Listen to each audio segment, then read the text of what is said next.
이런 영상을 찍으면 소위 어그로를 끌기 위해서 썸네일에 화학자가 뭐 냉동밥을 절대 먹지 않는 이유 이런 식으로 이제 나오긴 하는데 실제 냉동밥을 드셔도 되는데 밥을 이제 냉동을 할 때 되도록이면 플라스틱 용기에 하지 마시라는 거죠. 많은 분들이 밥을 작은 플라스틱 용기에 담고 소분을 하지 않습니까? 그 다음에 이 플라스틱 용기를 전자레인지에 넣고 그냥 데우는데 그 과정 속에서 플라스틱들이 많이 떨어져 나와요. 되도록이면 유리 용기 같은 데다가 밥을 보관을 하시고 데울 때도 유리 용기에서 데우신다면은 저는 거기에 대해서는 아무런 불만이 없습니다. 플라스틱에 내가 먹는 음식을 되도록 닿지 않게 하는 것. 그리고 이제 플라스틱 중에서도 다회 용기는 괜찮은 경우가 꽤 많이 있어요. 플라스틱 용기가 재질이 좀 단단해서 거기에서 미세 플라스틱이 잘 떨어져 나오지 않는 재질이라고 한다면 사용해도 되는데, 하지만 그런 용기라고 하더라도 낮은 온도와 높은 온도를 너무 왔다 갔다 하는 것은 좋지 않다, 이렇게 제가 말씀드리고 싶고요. 실제로 우리가 건강해지기 위해서 집에서 이제 요가 매트 같은 걸 두고 거기서 운동도 하고 그러지 않습니까? 요가 매트 같은 것이 실제 미세 플라스틱이 많이 나오는 근원이 될 수도 있어요. 오랫동안 사용하면은 재질이 약해지고 거기에서 이제 먼지가 생기고 우리가 공기로 흡입을 하게 되면 그것을 통해서 또 미세 플라스틱 많이 들어오고요. 코로나 시절에 우리가 마스크 쓰는 습관을 아직도 계속 갖고 계신 분들이 많이 있는데, 우리가 일반적으로 쓰는 이 마스크는 전부 플라스틱으로 만든 겁니다. 플라스틱을 녹여가지고 그걸 이제 바람을 불어주면 실이 만들어져요. 그 다음에 이 실을 뿌려서 부직포를 만들어서 마스크를 만드는데, 이 마스크의 섬유는 전부 플라스틱이에요. 마스크를 쓰고 생활을 하면은 거기에서 어쩔 수 없이 플라스틱 조각들이 폐로 들어오는 겁니다. 꼭 필요한 경우가 아니라면은 마스크를 쓰지 않는 것이 좋겠습니다. 밥을 뭐 냉동 후에 전자레인지에 데워 드시는 건 아무 문제가 없습니다. 아무 문제가 없으니까 얼마든지 그렇게 하시고요. 화학 구조가 변하고 그럴 일도 없고, 그리고 밥을 하는 그 과정 중에 수용성 비타민 B나 C나 이런 것들은 대부분 다 파괴가 됐어요. 너무 걱정하지 마시고 그냥 전자레인지를 써서 드시면 되겠습니다. 하지만 이제 데울 때 유리 용기로 또는 도자기 재질로 드시면 좋겠습니다. 우리가 음식을 오랫동안 보관하기 위해서 냉장고를 많이 쓰죠. 많이 쓰는데 실제 냉장고의 온도가 4도 미만, 이 정도 온도가 오랫동안 유지가 되면 실제는 미생물이 자라는 속도가 좀 느려집니다. 여기서 이제 우리가 기억을 해야 되는 것은 미생물이 자라는 속도가 느려진다는 것이 자라지 않는다는 뜻이 아닙니다. 뭐 4도보다 좀 더 높은 온도가 되어버린다고 한다면은 실제 굉장히 빨리 미생물이 증식을 하죠. 예를 들자면 우유를 사서 우유 뚜껑을 열고 우리가 보관을 합니다. 그것이 설령 멸균유라고 그러죠. 먼 나라에서 온 그 멸균유 같은 경우에는 세균을 하나도 없이 다 죽인 그런 상태지만 이제 뚜껑을 딱 여는 순간 그때부터는 우리 주변에 있는 세균이 얼마든지 들어갈 수가 있어요. 역시 또 젊은 분들이 멸균유를 사면 뭐 상하지 않는다 이런 생각을 많이 하시고 그걸 사서 냉장고에 보관 안 하고 뭐 밖에 보관하는 그런 경우도 있고, 그런데 그건 굉장히 위험한 행동이고, 냉장고에 보관을 하더라도 온도가 4도보다 높아진다 그러면은 일주일, 2주일 이렇게 시간을 오랫동안 두시면 안 돼요. 빨리 소비를 하는 것이 맞고요. 냉장고 속에서 이제 세균이 살 수 있다는 것을 잘 이해를 하시면은 그때부터는 우리가 음식을 보관할 때 좀 조심을 하실 것 같은데, 특히 제일 조심해야 되는 것이 갈아놓은 고기예요. 마트에서 사오는 그런 육류는 사오고 나서 하루 이틀 내에 반드시 소비를 해야 돼요. 고기를 갈아놓는다는 것은 칼의 날이 고기를 좀 다져놓는 거잖아요. 그러니까 고기의 표면적이 굉장히 큽니다. 표면적이라는 것은 어떤 표면적이든 간에 거기는 세균이 붙을 수가 있어요. 이 갈아놓은 고기를 정말 한번 제가 드린 말씀이 진짜인지 아닌지 한번 테스트를 해보고 싶으면은 일주일만 냉장고에 갈아놓은 고기를 한번 두어보세요. 색깔이 갈색이나 심지어 녹색으로 변할 텐데 이때 이 세균이 굉장히 무서운 일을 할 수가 있어요. 이 세균은 소위 독소를 뿜어내는데, 여러분들이 얼굴에 주름이 생겨서 병원에 갔을 때 맞는 보톡스 주사 있지 않습니까? 그게 실제 이 보툴리늄 독소라는 것인데 갈아놓은 고기에서 생기는 이 세균이 그 독소를 만듭니다. 고기를 완전히 익히지 않고 드신다든지 했을 때 뱃속에서 이 독소가 작용을 하면 어떻게 되겠어요? 뱃속이 멈춰버리겠죠. 마비가 되니까. 그게 바로 햄버거병입니다. 집에서 갈아놓은 고기나 어떤 육류라도 너무 오랫동안 냉장 보관을 하면 안 되고, 냉동 보관이라면은 밀봉을 철저하게 하신다면은 심지어 몇 개월까지 보관을 할 수도 있겠죠. 냉장 보관하실 때 그런 거 좀 조심하면 될 것 같고요. 또 조심하셔야 될 게, 닭고기 같은 것도 밖에서 사온 게 더럽다는 생각을 많이 하시죠. 칼도 닿았고, 밖에 진열해 놨기 때문에. 그래서 집에 와서 이걸 물로 씻는 분들이 꽤 많은데, 이게 훨씬 더 위험한 행동이에요. 물로 씻으면 수분이 생기지 않습니까? 고기의 표면에 수분이 있으면 고기에서 녹아 나오는 그런 어떤 양분들, 그리고 수분, 이게 완벽하죠. 세균들이 잘 살 수 있어요. 식중독에 걸릴 굉장히 위험한 행동이라고 생각하시면 될 것 같고요. 요리를 하기 직전에 씻는 것은 괜찮죠. 하지만 그것을 씻어서 보관을 하는 것은 좋은 방법은 아닙니다. 전자레인지에 대해서 세간에 굉장히 오해가 많습니다. 전자파가 나온다. 이게 굉장히 잘못된 이야기고요. 실제 이 전자레인지에서 발생하는 전자파는 마이크로파인데 전원을 켰을 때만 있는 거고 전원을 끄면은 없는 거예요. 마치 우리가 불을 이렇게 켜놓고 스위치를 딱 끄면 불이 꺼지는 않습니까? 똑같은 거예요. 마이크로파는 전원을 올렸을 때만 존재하는 거고 전원을 끄면 없어집니다. 근데 이 마이크로파가 전자기파이기 때문에 교류전기장이 생기는데 이 속에서 교류전자기장이 물분자를 뒤집으면서 물분자가 서로 마찰을 해서 열을 내게 만드는 게 마이크로웨이브인데 우리가 이제 마이크로웨이브를 보면은 우리가 물을 넣고 끓여보면은 금방 끓죠. 그래서 이 금방 끓는 것을 활용을 할 수가 있어요. 예를 들어서 채소의 경우에요. 채소는 비타민 C도 있고 비타민 B도 있고 이런 수용성 비타민들이 있는데 이것이 너무 높은 온도에서는 비교적 쉽게 분해가 될 수 있고요. 또 물 속에 녹아 나올 수가 있습니다. 근데 전자레인지 안에서 이제 요리를 하면은 굉장히 빨리 익히고 시간이 짧았기 때문에 비타민 C나 B 같은 것들이 그대로 남아 있을 수가 있어요. 그러니까 예를 들어서 브로콜리를 익혀서 드시겠다. 그러면 전자레인지를 쓰는 것이 찌는 것보다 삶는 것보다 훨씬 좋은 방법입니다.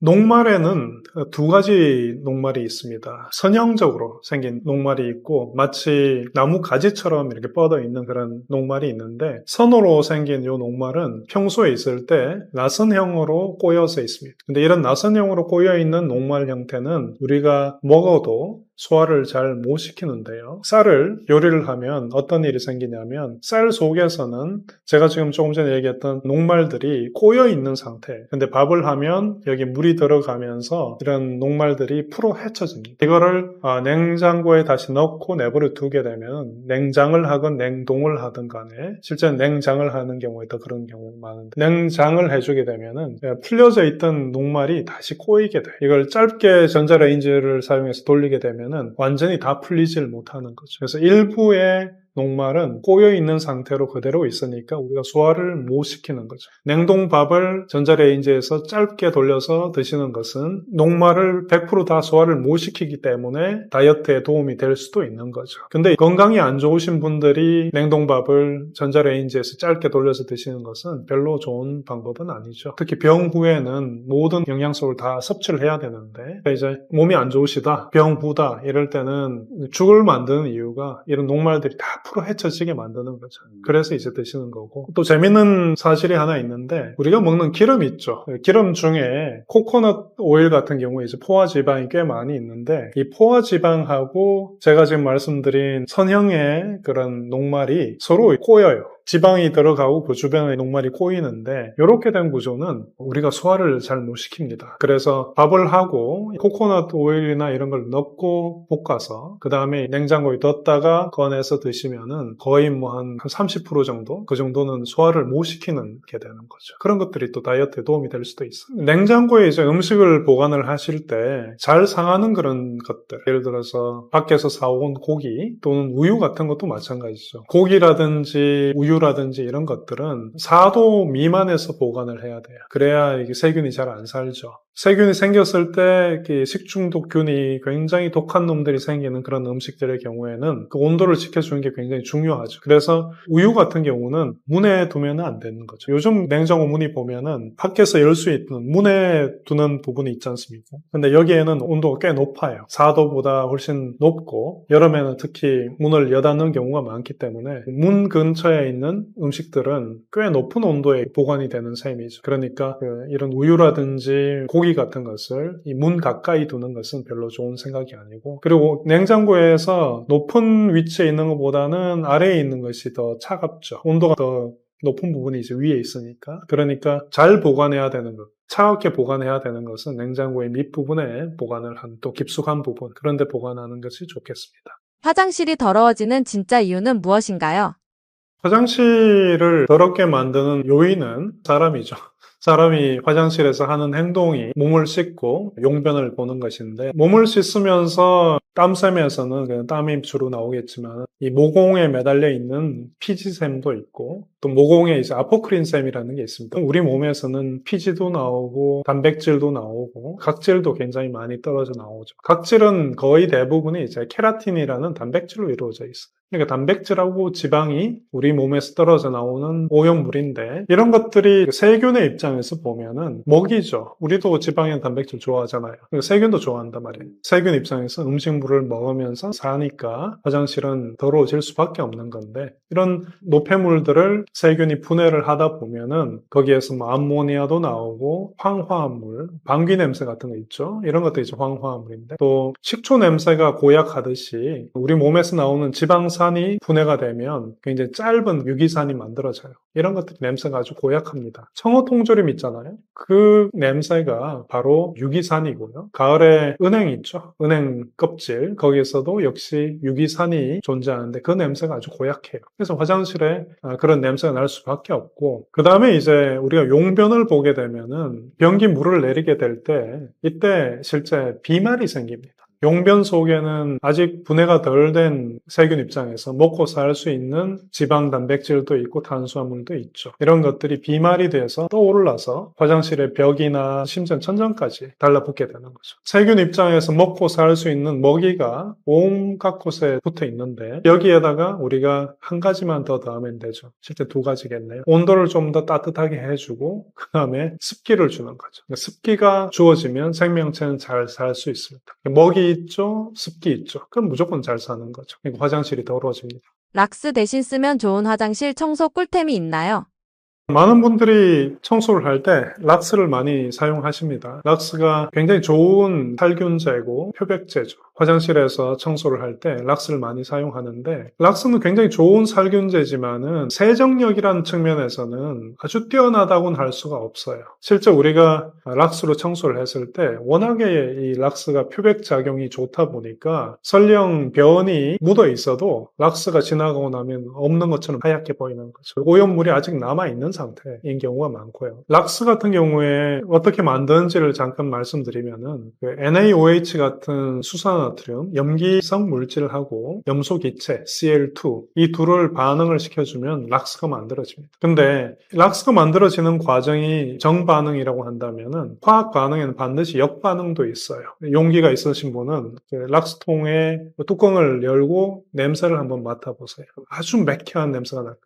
이게 바로 염소기체예요. 이제 우리가 락스를 오만 데다 뿌려놓고 사용을 하다 보면 염소기체가 소량 생깁니다. 뿌려놨기 때문에 이 염소기체가 생기는 것들이 이제 기화가 돼서 이렇게 화장실 안에 염소기체가 떠 있을 수도 있고요. 그 다음에 이런 화장실에는 암모니아 같은 성분도 있지 않습니까? 암모니아하고 또 염소기체가 만나면 클로라민이라는 굉장히 유독한 물질을 만들어냅니다. 이런 염소기체라든지 클로라민 같은 것들 때문에 화장실을 이제 환기를 안 하고 락스를 사용을 했을 때 그런 것들을 계속 마시게 되니까 건강에 아주 안 좋을 수가 있죠. 두 가지 측면, 락스를 사용했을 때 아직 청소가 완전히 안 됐는데 되었다고 생각하는 부분, 그리고 건강에 좀 안 좋을 수 있다는 부분, 이런 것 때문에 기왕이면 락스를 사용하는 것을 피하는 게 좋을 수도 있죠. 특히 이제 기관지가 안 좋은 그런 분들의 경우에. 이런 분들한테 추천드리는 것은 이 오염물의 조성을 한번 생각을 해보자. 결국은 지방이 있고 단백질이 있는 거죠. 근데 이 지방 부분은요, 산성이에요. 유기산. 그래서 염기성 물질로 청소를 하면은 잘 지워집니다. 중화가 되면서 이제 비누화 반응을 하면서 잘 씻겨 나갑니다. 그 다음에 단백질은 염기성 물질하고 닿으면 단백질이 잘게 분해돼서 쪼개져서 잘 씻겨 나가. 자, 이제 화장실에 또 하나 더 남아있는 걸 생각을 해보면은 물 속에는 그 석회석 성분이 녹아있다고 제가 말씀드린 적이 있는데, 물이 마르고 나면은 남는 게 석회석이죠. 이 물 속에 들어있는 칼슘 이온 이온이나 마그네슘 이온이 비누하고 만나게 되면은 비누때를 만듭니다. 이 비누때는 물에 안 녹아요. 이런 비누때와 석회석 같은 것들은 산성 물질로밖에 녹일 수가 없습니다. 그러니까 이러한 비누때와 석회석을 없애기 위해서 산성물질, 식초라든지 구연산 이런 것들을 쓰면 되시고요. 지방 없애고 단백질 없애는 데는 염기성 물질. 제가 이제 유튜브에 나와서 추천하는 염기성 물질이 워싱소다예요. 탄산소다라고 부르기도 하고요. 탄산나트륨입니다. 근데 이 물질을 사용을 하면 베이킹소다보다 염기성이 더 강해요. 그래서 청소가 꽤 잘 됩니다. 그런 식으로 이제 번갈아 가면서 산성 물질로 청소하고 씻어주고 염기성 물질로 청소하고 씻어주면 거의 대부분 오염 물질은 다 제거할 수 있죠. 청소를 다 했는데 또 세균이 생기고 그럼 속상하잖아요. 그 다음에는 관리를 해주면 좋겠다. 세균이 잘 생기지 않도록 했으면 좋겠다. 그래서 이제 제가 제안하는 것이 과탄산소다라는 게 있어요. 빨래할 때 쓰는 표백제인데 이 과탄산소다에는 워싱소다하고 과산화수소가 같이 있는 거예요. 이 과탄산소다를 화장실에 구석 같은데 물이 튀고 세균이 잘 생기는 부분에 조금씩만 뿌려놓는 거예요. 그러면 물방울이 혹시 딱 튀어 들어오면은 세균이 살아나려고 하다가 과탄산소다가 녹죠. 그러면서 과산화수소가 흘러나와서 세균을 죽여버려요. 그러니까 화장실에 세균이 안 생기니까 화장실이 더러워질 일이 없죠. 그런 식으로 이제 관리를 좀 해줄 수가 있겠습니다. 유리에 자국이 생기지 않게 청소하는 팁이 있나요? 특히 이제 거울에 흰 자국들이 많이 생기는데 그 흰 자국이 뭐냐 생각을 해보면 뻔한데요. 물방울이 튀어서 마르면 생기는 것이 석회석입니다. 석회석이 있는 거죠. 또 세수를 하다가 또 튀겠죠. 그럼 그 속에는 뭐가 있겠습니까? 비누때가 있습니다. 그러니까 비누때와 석회석이 거울에 많이 튀게 되는데 이런 것들은 그냥 구연산으로 닦아주면 됩니다. 구연산을 물에 좀 녹여서 닦아주고 그리고 맨 마지막에 샴푸 한 방울 이런 걸로 닦아주면 그리고 완전히 말려주면 거울은 아주 깨끗하게 유지가 될 겁니다. 그리고 이제 샤워실 유리 같은 경우에는 거기는 이제 더러운 게 많죠. 몸에서 떨어져 나온 것도 있고 비누때도 있고 석회석도 있고 그 경우에는 제가 아까 화장실 청소할 때 산성 물질 한 번, 염기성 물질 한 번 이렇게 청소하듯이 이렇게 번갈아 하시면 될 것 같습니다. 화장실 줄눈때 없애는데 콜라가 효과적이라고 하는데 어떻게 생각하시나요? 화장실 줄눈에 이제 때가 생겼을 때 콜라 쓸 수 있어요. 콜라가 굉장히 강한 산성입니다. 그 속에는 인산이 들어있어요. 콜라의 pH가 굉장히 작기 때문에 굉장히 산성이 강하죠. 심지어 프라이팬이나 식칼에 녹이 슬었을 때 콜라를 부어두면은 그 녹이 다 녹아 없어질 정도로 콜라가 산성이 강합니다. 근데 이제 화장실 줄눈의 도성을 한번 보면 실제는 그 속에 산에 녹을 수 있는 석회석 같은 성분들이 좀 들어있어요. 그러니까 콜라를 부어주면 표면이 약간 녹겠죠. 녹으면서 청소를 할 수는 있죠. 하지만 그것이 그렇게 좋은 방법은 아니겠죠. 줄눈을 녹여낼 테니까요. 쓸 수는 있대. 하지만 이거를 부어놓고 오랫동안 내버려 둔다든지 했을 때는 줄눈을 너무 많이 상하게 해서 좋지 않을 것이고 또 이제 콜라 속에는 설탕이 많이 있습니다. 이 설탕이 또 세균 입장에서 먹이잖아요. 그러니까 한 곳에 깨끗해졌다면은 하수구 이런 데는 세균이 더 많이 살 수 있는 환경을 조성해 줄 수도 있으니까 콜라 굳이 그렇게 쓰지 않으셔도 좋을 것 같고요. 콜라를 쓸 바에는 식초라든지 구연산을 쓰는 것이 차라리 낫겠다. 이렇게 말씀드릴게요. 화학물을 안전하게 쓰는 방법은 무엇이 있나요? 최근에 응급실에서 근무하시는 의사분하고 같이 촬영을 한번 한 적이 있는데 말씀하시는 게 락스 사고가 그렇게 많다고 합니다.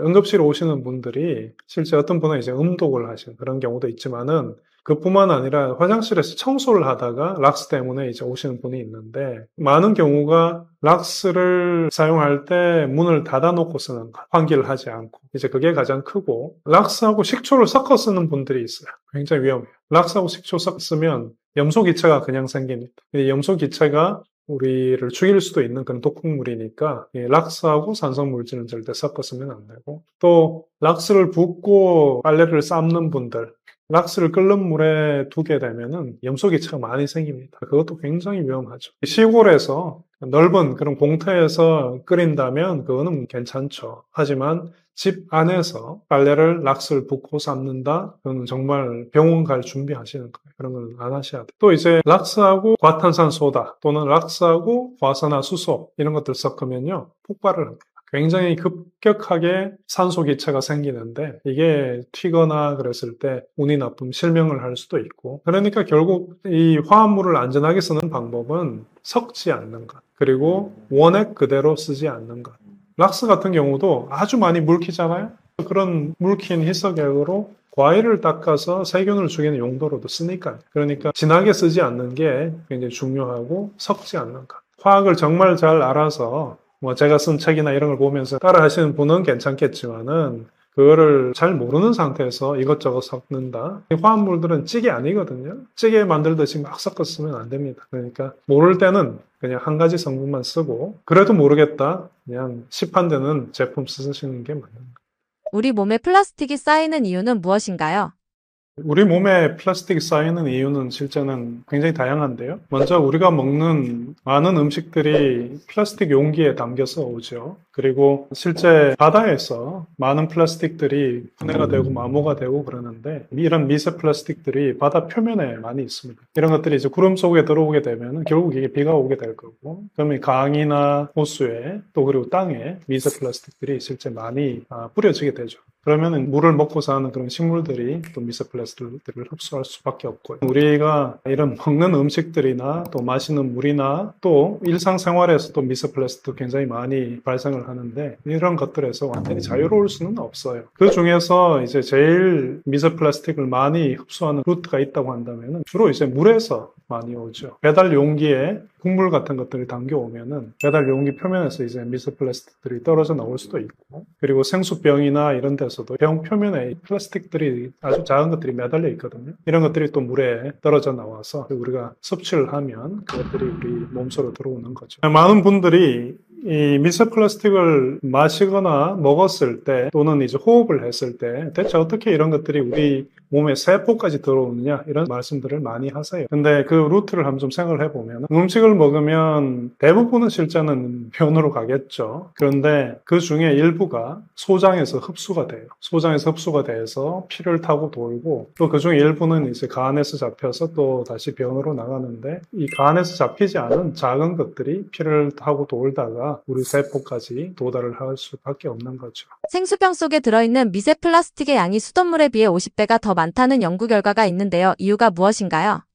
방금 말씀드렸듯이 강이나 호수에 미세 플라스틱들이 있을 수밖에 없다고 제가 말씀을 드렸지만 정수 과정에서 이런 미세 플라스틱들이 많이 또 제거가 됩니다. 수돗물로 오는 그런 물에는 미세 플라스틱이 그다지 많지가 않고 하지만 이제 생수병의 경우에는 이 플라스틱 통에서 담겨오잖아요. 그런데 이런 병들은 일회용으로 만든 것이고 표면이 조직이 조밀하지가 않습니다. 그래서 이런 플라스틱 표면에서 미세 플라스틱들이 떨어져 나올 수밖에 없어요. 이게 물에 이제 다시 분산이 돼서 섭취하게 되는 거죠. 미세 플라스틱을 99.9% 걸러서 물을 안전하게 섭취하는 방법이 있나요? 미세 플라스틱을 100% 그러는 방법은 한 가지밖에 없을 겁니다. 역삼투압 정수 방법이라고 들어보셨을 텐데 역삼투압 정수기를 써서 걸르면은 물론 미세 플라스틱 완전히 제거할 수가 있는데 근데 이런 정수기 굉장히 비싸죠. 많은 가정에서 이런 정수기를 쓰기는 좀 힘들 겁니다. 그래서 그 대안을 우리가 좀 생각을 해보면은 필터형 정수기 같은 것도 요즘 뭐 피처형으로 저렴하게 나오는 것들도 있고 그러니까 그런 것을 쓰면 미세 플라스틱 중에 한 100나노미터 정도, 그 정도보다 좀 더 큰 것들은 그래도 많이 걸러서 나갑니다. 그러고도 좀 더 남아있는 미세 플라스틱은 실제는 우리가 물을 끓이면 물 속에 석회석 성분이 좀 녹아 있는데요. 이런 석회석 성분은 굉장히 특이한 특징이 있는데 낮은 온도에서는 잘 녹아 있지만은 높은 온도에서는 외래 석출이 돼요. 근데 이런 것들이 물을 끓이게 되면은 이런 석회석 성분이 석출이 되면서 미세 플라스틱들을 붙잡고 같이 석출이 됩니다. 우리가 먹는 수돗물의 경우에도 끓이면 그 속에 있는 미세 플라스틱을 한 30% 정도까지는 제거할 수가 있고 석회수라고 부르죠. 그런 경수의 경우에는 끓이면 90% 이상 미세 플라스틱이 제거가 됩니다. 그래서 어쨌든 피처형 이런 걸로 걸러서 드시는 것과 또 기왕이면 물을 끓여서 이 미세 플라스틱을 좀 제거하고 드시는 게 좋겠습니다. 어떤 유튜브를 하나 봤는데 유튜버가 뭘 했냐면요. 광학현미경이라는 게 있어요. 우리가 일반 생물 실험을 할 때 보는 그런 광학현미경인데 그런 광학현미경에다가 생수병 물을 붓습니다. 슬라이드 글래스 위에다 물을 한 방울 얹은 다음에 광학현미경을 이제 배율을 높여가지고 그 속에 속에 뭐 미세플라스틱이 있는지 없는지 이런 걸 보여주겠다. 그러면서 이제 보여준 영상이 하나 있었는데, 없었어요, 아무것도. 근데 그분이 크게 오류를 범한 게 뭐냐 하면은, 광학 현미경으로 볼 수 있는 것은 빛의 파장이 400나노에서 700나노미터 정도, 이게 이제 우리가 보는 가시광선인데, 이 가시광선보다 큰 입자는 광학 현미경으로 볼 수가 있어요. 근데 그보다 작은 입자는 우리가 죽었다 깨도 볼 수가 없어요. 그래서 그런 것을 보려면은 전자현미경이라는 걸 가지고 봐야 되는데, 또 이런 작은 입자의 경우에 물 속에 몇 개가 있는지 이런 것들도 실제는 이런 플라스틱이 가지고 있는 어떤 화학적 시그널 같은 것들이 있는데, 그런 것들을 이제 보면서 미세 플라스틱이 있다 없다 이런 것을 우리가 카운트를 할 수가 있습니다. 어쨌든 광학 현미경을 보고 물이 깨끗하다라고 하는 것은 굉장히 잘못된 오류라는 거죠. 실제로 우리가 마시는 생수 속에는 미세 플라스틱이 많을 수밖에 없습니다. 일상생활 속에서 우리가 미세 플라스틱 섭취를 줄이려면 어떤 점들을 특히 주의해야 한다고 보시나요? 일상생활에서 미세 플라스틱을 줄이는 방법을 좀 생각을 해보면, 우리가 미세 플라스틱을 많이 먹는 경로가 물을 마시는 거죠. 그러니까 물을 되도록이면 걸러서 드시고 끓여서 드시고, 이게 한 가지 방법이고, 우리가 아무리 또 집에서 노력을 하더라도 배달 음식을 시키는 경우는 어쩔 수가 없어요. 국물이 있는 그런 배달 음식의 경우에 뜨겁잖아요. 그러면 이 뜨거우면은 플라스틱 용기에서 미세 플라스틱이 많이 떨어져 나올 수밖에 없어요. 배달 음식을 시켰다. 되도록이면은 국물은 적게 드시는 게 좋겠죠. 그런 식으로 조금이라도 그 미세 플라스틱에 노출되는 정도를 낮추면은 좋겠습니다. 우리가 독을 먹는다고 생각을 했을 때 한 번에 어떤 독국물을 많이 먹으면 사람이 죽죠. 하지만은 조금 먹으면 죽지 않아요. 심지어 그 보고독 같은 경우에도 정말 작은 양이 우리 몸에 들어온다 그러면 안 죽거든요. 그러니까 미세 플라스틱이 그냥 독이라고 생각을 하시면 될 것 같아요. 한 번에 우리가 걸러지 않고 먹는다면은 100을 먹는다면 한 번 그래도 그러고 먹으면 한 10 정도밖에 안 먹는 거죠. 그러니까 그만큼 희석을 해서 먹는 거니까 몸에 문제가 생기는 그 시점을 좀 더 뒤로 미룰 수가 있을 겁니다. 조금만 경각심을 가지고 생활하셨으면 좋겠고요. 요즘 우리나라 사람들 사람 대단하죠. 특히 젊은이들. 아이스 아메리카노 먹을 때 맨 마지막에 하는 행동이 있죠. 마시고 나서 맨 끝에 얼음이 있으면 막 흔듭니다. 흔들어가지고 또 얼음 깨물어 먹고 이러는데, 실제는 이렇게 얼음이 플라스틱 표면을 두드리면은 거기서 미세 플라스틱이 많이 떨어져 나와요. 그러니까 맨 마지막에 흔들어서 먹는 것만 줄여도 꽤 많이 미세 플라스틱을 줄일 수 있는 방법이 아닐까, 그렇게 생각합니다. 의외로 미세 플라스틱을 섭취하게 되는 생활 습관도 있을까요? 실제로 그 빨래를 할 때 우리 옷에 많은 옷이 합성 섬유로 이루어져 있습니다. 합성 섬유가 실제 플라스틱이거든요. 그 빨래를 할 때 어쩔 수 없이 마모가 되니까 거기에서 작은 플라스틱 섬유들이 떨어져 나오는데, 이렇게 떨어져 나오는 것은 실제는 어쩔 수 없는 부분이 있어요. 그런데 이제 건조기에 돌리면은 훨씬 더 많은 양의 플라스틱들이 떨어져 나오게 되고, 그게 이제 환경으로 혹시나 빠져나가게 되면은 강이나 바다를 오염시킬 수밖에 없지 않습니까? 우리가 이제 생활을 할 때 되도록이면은 건조기를 쓰지 않고 그냥 자연 건조를 하는 것이 실제 환경에 큰 도움을 주는 것이죠. 미세 플라스틱과 관련해 꼭 해주고 싶은 말씀이 있으신가요?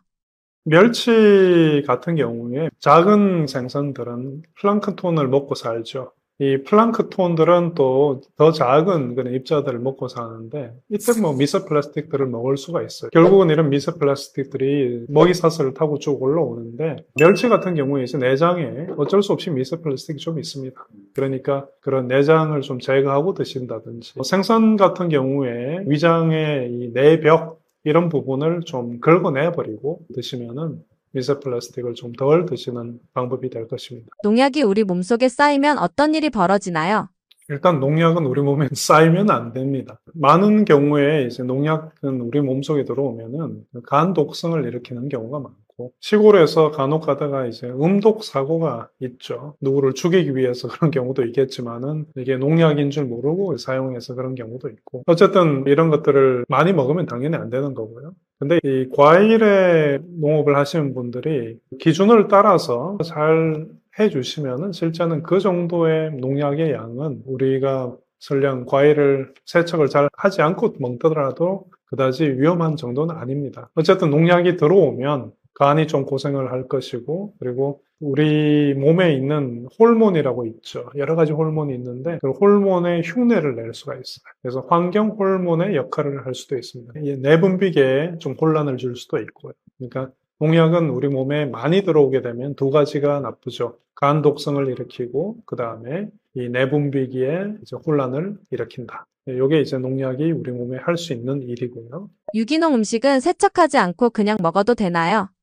유기농 같은 경우 농약은 안 치죠. 안 쳐야 되는 게 이제 유기농인데, 근데 이제 유기농이라고 하더라도 과일이나 채소의 표면에 세균은 있을 수 있습니다. 그러니까 흐르는 물에 깨끗하게 씻어내고 드시고, 이걸 그냥 드시는 거는 그래도 좀 지양을 하는 게 맞지 않나. 세척은 하고 드셔야 유기농이라고 하더라도 그게 좋을 것 같고요. 특히 유기농을 할 때 이런 퇴비를 써서 유기농을 하시는 경우도 있는데 예전에 인분을 가지고 중국에서 그런 일이 있었죠. 인분을 사용해서 배추를 길렀는데 배추 이파리에 이제 기생충, 알이 발견이 됐던 그런 일이 있었죠. 그런데 이런 일은 없겠지만은 이 농장을 하다 보면은 동물들이 올 수가 있어요. 노루나 뭐 이런 그 산짐승들이 와서 여기에 대소변을 보고 가기도 하고 그러니까 아무리 그 유기농을 하더라도 세척은 하고 드시는 게 맞을 것 같습니다. 식초 베이킹소다로 과일, 야채 세척하면 농약을 없애는 효과가 있나요? 많은 분들이 과일이나 채소를 세척을 할 때 식초를 쓰세요. 예전에 어떤 연구 결과가 하나 있는데 식초 10% 그리고 락스도 썼고 그리고 베이킹소다 이런 걸 거의 한 10%씩 농도가 10%. 근데 우리가 마트에서 사는 식초가 10% 정도예요. 이게 식초 원액 쓴 거죠. 사과 식초라든지 이런 걸 샀을 때 얻는 그 농도 그대로 써서 과일을 씻었을 때 과일이나 채소를 20분 정도 담궈 놓으니까 거기에서 이제 농약이 70에서 90% 제거되더라. 이런 연구 결과는 있습니다. 근데 굉장히 많은 양을 쓰잖아요. 그죠? 누가 채소를 씻기 위해서 농약을 콸콸 부어넣고 원액대로 그리고 뭐 베이킹소다나 뭐 락스를 누가 붓습니까? 그런 것은 실생활에서는 사용하기가 힘든 이야기고요. 만약에 이제 농약이 있었다. 근데 이제 식초 몇 방울 넣어서 씻는 것은 물로 씻는 거하고 똑같은 겁니다. 그러니까 할 필요가 없는 거죠. 교수님께서 과일, 채소 세척할 때 쓰시는 세척법이 따로 있으신가요? 요즘 그 과일 세정제라고 좀 나옵니다. 실제 그런 제품들이 거의 도움이 안 될 거예요. 그 이유를 좀 말씀드리면은 채소라든지 특히 과일에서 과일의 색소는 염기성일 때 훨씬 더 진하게 보입니다. 그걸 한번 해보시면 좋을 것 같아요. 집에 쌀을 씻어서 뜨물을 받은 다음에 그 뜨물에다가 워싱소다라든지 베이킹소다를 좀 녹여보세요. 그러면 센 노랗게 변할 겁니다. 그리고 그 블루베리 같은 경우에 블루베리도 그냥 그 블루베리를 씻고 나면 물이 약간의 파란색을 띠지 않습니까? 근데 거기에다가 이제 워싱소다나 베이킹소다를 넣어주게 되면은 새파랗게 변할 겁니다. 그러니까 이제 이런 그 과일 세정제라는 것이 과일에서 나오는 색소가 드러나서 그런 경우가 많고, 물론 그 과일이나 채소에 붙어 있는 먼지 이런 것들을 좀 떼내는 그런 효과는 있겠죠. 하지만 농약을 없앤다. 그것은 불가능합니다. 그러니까 그건 기대하면 안 되고, 그냥 오염물을 좀 떼내는 정도다. 이렇게 생각하시면 됩니다. 극히 드문 이야기이긴 하지만은, 사과 같은 것을 출하를 할 때, 파라핀 왁스 같은 것을 쓰는 분들도 있습니다. 거의 대부분 그런 일은 안 하지만은, 극히 드문 얘기긴 하지만은, 그런 것을 쓰는 경우도 있는데, 그런 경우에 이런 파라핀 같은 것을 먹게 되면 굉장히 맛이 안 좋죠.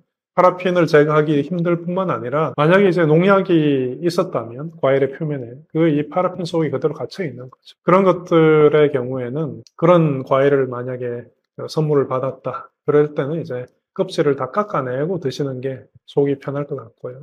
그리고 대부분의 경우에 과일의 경우에는 물로 깨끗하게 씻어주는 정도. 이 정도면은 과일 농사를 짓는 분들이 농사를 제대로만 지었다고 한다면은 우리가 걱정할 정도의 농약의 양은 없을 거예요. 그러니까 그냥 물로 깨끗하게 씻어 드시면 될 것 같고, 그래도 조금 걱정된다. 그러면은 이 방법을 한번 써보시면 좋을 것 같아요. 치약을 칫솔질을 하다 보면은 좀 거칠거칠한 가루 같은 게 느껴질 때가 있죠.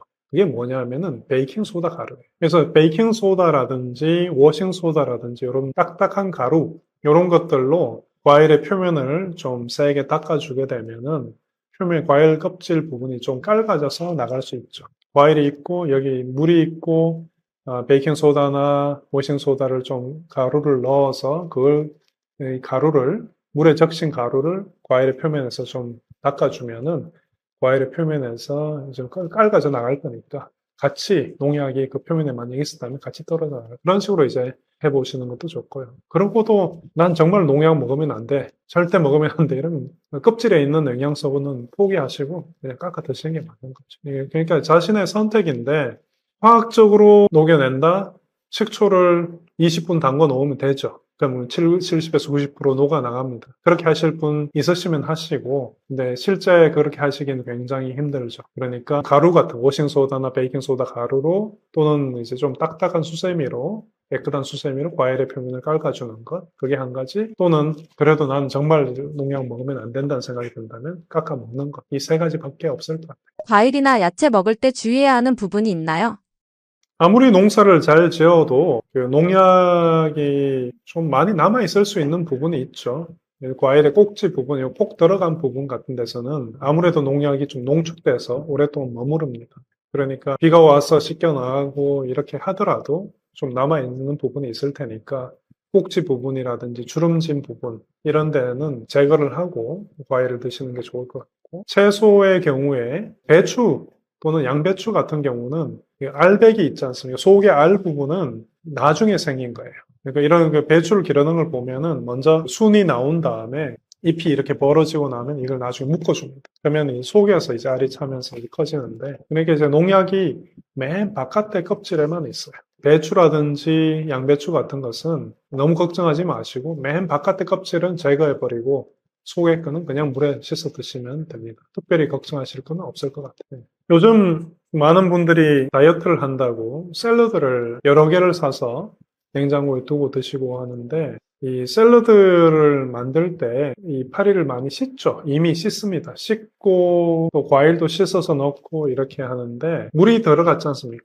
채소든 뭐든 물이 닿았다. 그리고 거기에 뭐 또 견과류라든지 치즈라든지 이런 그 단백질도 좀 들어갔죠. 그러면은 이제 거기는 세균이 굉장히 잘 자랄 수 있습니다. 그러니까 여러 개를 한 번에 사지 말고 그냥 한두 개만 사서 빨리 먹어 치우는 것이 좋을 것 같아요. 그러니까 샐러드 사서 아깝다고 뭐 한 4일, 5일 지난 샐러드 드시다가 괜히 식중독 걸리고 그럴 수가 있으니까 그런 건 좀 지양을 했으면 좋겠고요. 먹든 사과나 먹든 과일들 그냥 먹어도 되나요?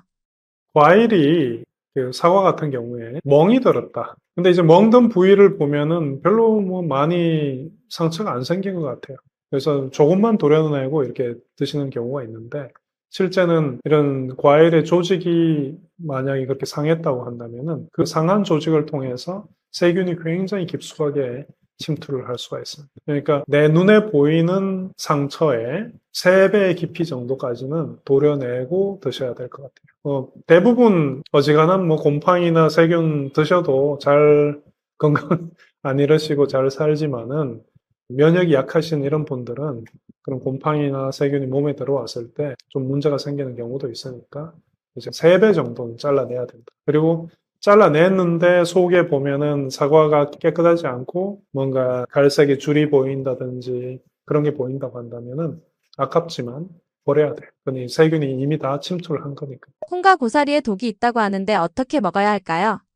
우리가 먹는 음식 중에 원래 독을 가지고 있었던 그런 음식들도 있습니다. 예를 들어서 고사리. 고사리의 경우에는 생고사리에는 이 프타킬로사이드라는 화합물이 있는데 이게 우리 몸속에 들어오게 되면은 이 암을 유발하는 그런 물질입니다. 근데 고사리가 100g에 한 4g 이상 단백질로 이루어져 있어요. 채소치고 단백질이 굉장히 많은 그런 식품이죠. 그래서 이런 고사리를 드실 때는 아주 푹 삶아서 거기에서 이제 물을 계속 우려내야 돼요. 뜨거운 물에 오랫동안 삶아서 계속 우려내고 그리고 드시면은 이제 그 속에 들어있는 그 독극물 다킬로사이드라는 것이 완전히 제거가 될 거고요. 또 요즘 다이어트 한다고 이제 샐러드 드실 때 강낭콩 삶아서 같이 넣어서 드시는 그런 경우도 있는데 이런 강낭콩은 완전히 익히지 않으면은 그 속에 이제 렉틴이라는 그런 단백질이 있는데 이게 몸에 들어오면 독입니다. 그러니까 푹 삶으면은 우리가 먹을 수 있는 단백질이고 근데 이게 덜 삶긴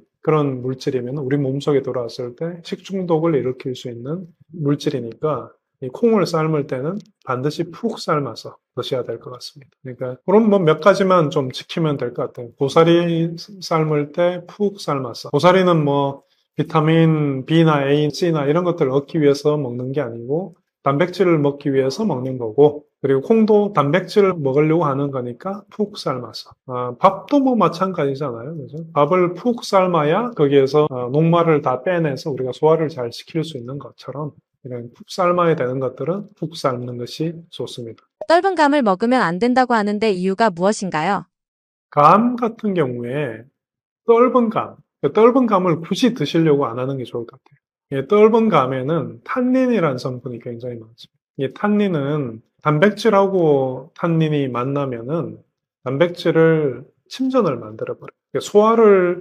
소화가 안 되도록 만들어버리죠. 그러니까 이제 키워드는 많이라는 말이 있는데 떫은 감을 꽤 많이 먹고 동시에 단백질이 많이 있는 우유라든지 고기 이런 것들을 많이 드시면은 이제 이런 그 탄닌 성분 때문에 단백질이 소화가 안 돼요. 소화가 안 돼서 이제 소화가 안 되면 급체가 올 수 있죠. 그런 것들 조심해야 되고요. 그러니까 음식 드실 때 좋다고 입에 맞다고 너무 많이 먹는 것. 또 떫으면은 적당히 드셔야죠. 입에 맞지 않잖아요. 그죠? 우리 몸에 좋은 것들은 많은 경우에 맛있어요. 그러니까 뭔가 좋지 않은 맛이고 내가 거부하는 그런 것들이면 너무 많이 안 드시는 게 맞을 것 같습니다. 우리가 생활하면서 맞닥뜨리는 여러 가지 문제점들에 대해서 이야기해봤고 또 그런 문제점들을 어떻게 해결할 수 있을지 그런 것들에 대해서 말씀을 드렸는데요. 생활에서 맞닥뜨리는 문제들은 정말 약간의 화학 지식만 있어도 뭐 해결할 수 있는 경우가 많습니다. 화학이다 그러면은 대부분 다 이제 너무 무서워하시잖아요. 독극물이다, 뭐 터진다 이런 생각만 하시는데 그렇게 생각하지만 마시고 화학을 어떻게 하면 생활에 잘 써서 내 생활이 좀 더 편하고 안전할 수 있을까 이런 것을 좀 더 생각을 해보셨으면 좋겠습니다. 감사합니다.